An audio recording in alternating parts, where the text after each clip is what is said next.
Mesdames et messieurs, bonsoir et bienvenue dans cet entretien spécial, entretien dédié à une actualité majeure pour le Royaume du Maroc, pour l'Afrique et en particulier pour la région du Sahel. Ce lundi, Sa Majesté le roi Mohamed VI a reçu en audience au Palais Royal de Rabat les ministres des Affaires étrangères des 3 pays de l'AES, l'Alliance des États du Sahel. Cette audience s'inscrit dans le cadre des relations séculaires qu'entretient le Royaume avec ses 3 pays frères que sont le Burkina Faso, le Niger et le Mali.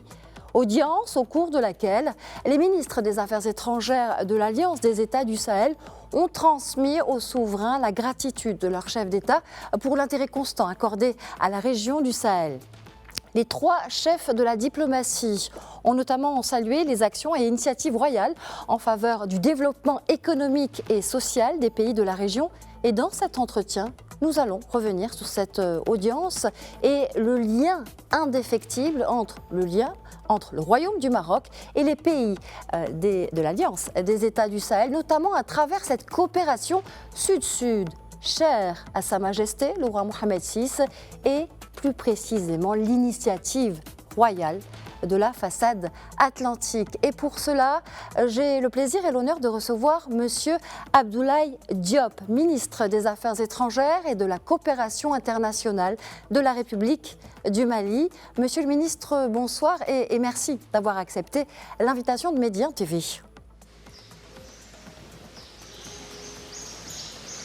Merci beaucoup, madame.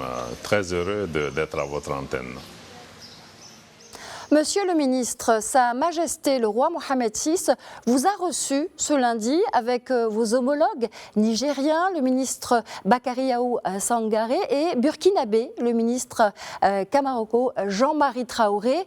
Une partie de la famille africaine, celle de la région du Sahel notamment, était réunie donc à Rabat. Est-ce que vous pouvez revenir sur cette audience et sur le message de solidarité exprimé par Sa Majesté? Nous avons eu l'insigne honneur et le privilège d'être reçus par Sa Majesté le roi Mohamed VI ici à Rabat. Nous, les 3 ministres des Affaires étrangères de la Confédération des États du Sahel, à savoir le Burkina Faso, le Mali et le Niger. Et nous avons été reçus dans le cadre des relations de fraternité et d'amitié qui existent si heureusement entre le Royaume du Maroc et aussi nos 3 pays. Nous devons dire que ça a été un geste politique important pour nous et nous l'avons apprécié pour plusieurs raisons. D'abord, ce geste s'inscrit dans le cadre des relations séculaires entre le Maroc et nos 3 pays, mais aussi au plan politique. Le Maroc a été un de ces pays qui a toujours privilégié le dialogue, l'écoute, le respect mutuel, la non-ingérence dans les affaires intérieures des pays, mais surtout qui a fait confiance toujours au génie propre de nos peuples pour pouvoir identifier et trouver des solutions aux problèmes que nous rencontrons. Sur le plan économique aussi, nos pays entretiennent des relations très fortes dans le domaine des infrastructures, dans le domaine du commerce, dans le domaine des affaires sociales, la santé, dans le secteur bancaire. Bref, plusieurs secteurs d'activité sont concernés et les activités économiques entre nos pays et le Maroc sont très très intenses. En particulier de cette audience, nous retenons l'intérêt de Sa Majesté le roi Mohamed VI pour cet espace, mais aussi sa compréhension très nette du fait que le destin du Maroc est lié aussi au destin de ces pays du Sahel que nous représentons et qu'il est important de travailler ensemble pour renforcer les relations économiques, mais aussi pour nous mouvoir pour la paix et la stabilité. C'est dans ce contexte que nos pays saluent et valorisent le fait que cet entretien soit centré également sur une des initiatives phares de Sa Majesté qui concerne la façade atlantique, qui permet aussi de favoriser l'accès de nos pays à des infrastructures de qualité, mais surtout de les connecter au marché mondial. Alors nous allons parler effectivement de cette initiative de la façade atlantique, mais surtout et avant tout de cette solidarité dont vous venez de parler, Monsieur le Ministre, solidarité agissante. Vous venez de dire à l'instant, il est important de travailler ensemble pour une stabilité, pour une paix pour l'Afrique et pour la région. Cette coopération Sud-Sud, j'aimerais en parler avec vous, Monsieur le Ministre. Il s'agit d'une coopération stratégique pour l'Afrique et en particulier pour la région du Sahel. C'est le prisme à travers lequel le Royaume a décidé d'envisager ses relations avec les pays du continent. Est-ce que vous pouvez nous dire pourquoi elle est aussi précieuse pour les pays du Sahel ? Bon, cette coopération Sud-Sud que nous appelons de tous nos voeux est une nécessité aujourd'hui pour nos pays parce que nos pays présentent les mêmes caractéristiques physiques, géographiques, même sur le plan social et culturel, nos pays sont assez proches, nous faisons face aux mêmes défis. Donc il est extrêmement important que nous puissions nous donner la main pour pouvoir renforcer les capacités et partager les expériences. Vous savez, la coopération ou l'aide au développement a existé depuis des années. Ce qui est important, ce n'est pas la somme de ressources financières qu'on transfère, mais c'est surtout la possibilité pour les pays de pouvoir travailler de façon solidaire, de pouvoir apprendre les expériences des uns et des autres. Ce qui est aussi important, c'est vraiment de pouvoir allier les considérations économiques aux considérations politiques, parce qu'aujourd'hui, il devient évident que la sécurité au Sahel, de la sécurité au Sahel dépend aussi la paix et la stabilité du Maroc. Donc, pour l'ensemble de ces raisons, nous estimons que ce type de coopération est à valoriser et c'est d'abord, cette coopération Sud-Sud s'inscrit dans le souci pour nos pays de nous prendre en charge, de compter sur nous-mêmes et d'avancer de façon solidaire dans le cadre d'un monde de plus en plus globalisé. Oui, et Monsieur le Ministre, vous parliez tout à l'heure du génie propre justement de ces relations intra-africaines. Vous avez, Monsieur le Ministre, aux côtés de vos homologues, tout particulièrement salué l'initiative du souverain pour favoriser l'accès des pays du Sahel à l'océan Atlantique. Cela fait 1 an et demi maintenant que cette initiative a vu le jour à Rabat. Vous avez, à l'occasion de l'audience royale, renouvelé votre adhésion à la mise en œuvre de cette initiative royale de la façade atlantique. En quoi représente-t-elle un levier stratégique pour le développement de la région du Sahel et peut-être aussi en particulier du Mali ?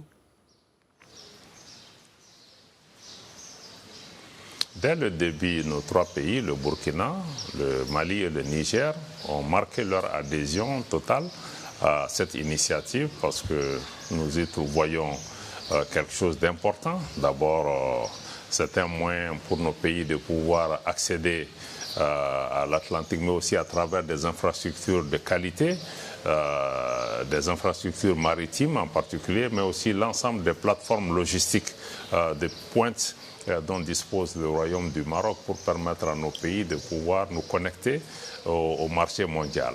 Et cette initiative, nous estimons qu'elle est également importante dans la mesure où elle s'inscrit aujourd'hui en droite ligne de la vision de nos chefs d'État, le général d'armée Assimi Goïta, président de la transition du Mali, chef de l'État, le capitaine Ibrahim Traoré, le président du Faso, et du général d'armée Abdourahmane Tchani, président de la République du Niger et chef de l'État, dans le cadre de leur vision, à la fois d'améliorer les conditions de vie de nos populations, mais de pouvoir aussi faciliter l'accès de nos pays au marché international, en nous fondant en particulier sur la mise en place de projets structurants et d'infrastructures qui permettent d'aller vers une transformation structurelle de nos économies, vers une industrialisation. Donc l'ensemble de ces éléments nous paraissent être comme des éléments stratégiques, mais cet investissement est naturellement complémentaire de tout ce qui se fait déjà dans notre région. Et depuis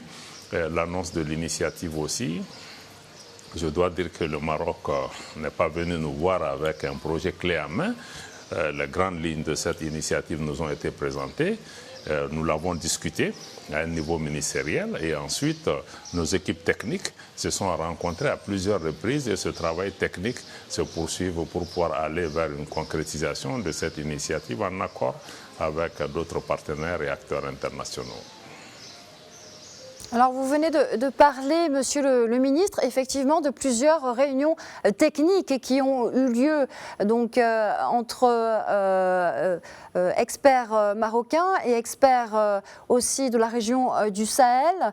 Est-ce que l'on peut continuer justement à parler de cette complémentarité que vous venez d'aborder? Nous parlions de coopération sud-sud, d'une ambition qui se conjugue évidemment aussi avec le co-développement.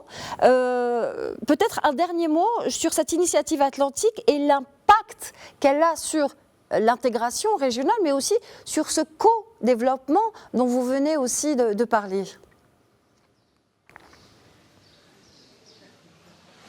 Il est évident que l'Afrique aujourd'hui fait face à de nombreux défis qui exigent que nous puissions aller aussi vers ce que vous appelez le co-développement, c'est-à-dire concevoir nos défis ensemble, concevoir les réponses ensemble et travailler à créer la prospérité entre nos pays. Nous pensons que cette initiative donne cette possibilité et aussi, comme je l'ai indiqué, elle est aussi en ligne avec, elle est cohérente des efforts qui sont en cours au niveau de la Confédération des États du Sahel pour aller vers des projets structurants, vers une intégration économique et commerciale, et vers une plus grande intégration de notre espace, mais aussi pouvoir connecter cet espace via des infrastructures énergétiques, des infrastructures de transport, des infrastructures de communication au reste du marché mondial. Nous connaissons la qualité des technologies et des plateformes technologiques et commerciales qui existent au niveau du Maroc. Et nous pensons que travaillant ensemble,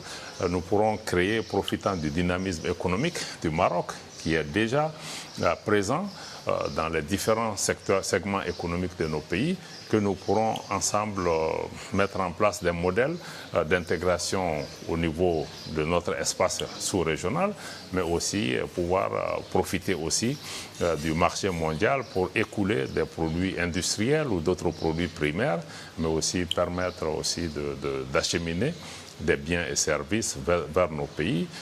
Tout ça va nécessiter également que nous pensions à la dimension de la mobilité, notamment la mobilité humaine, et toutes les facilités qui peuvent être accordées aux étudiants, aux hommes d'affaires, aux différents acteurs économiques pour pouvoir se mouvoir dans cet espace, mais aussi entreprendre les différents projets d'investissement. Voilà, un développement durable, notamment souvent associé à la paix et à la stabilité.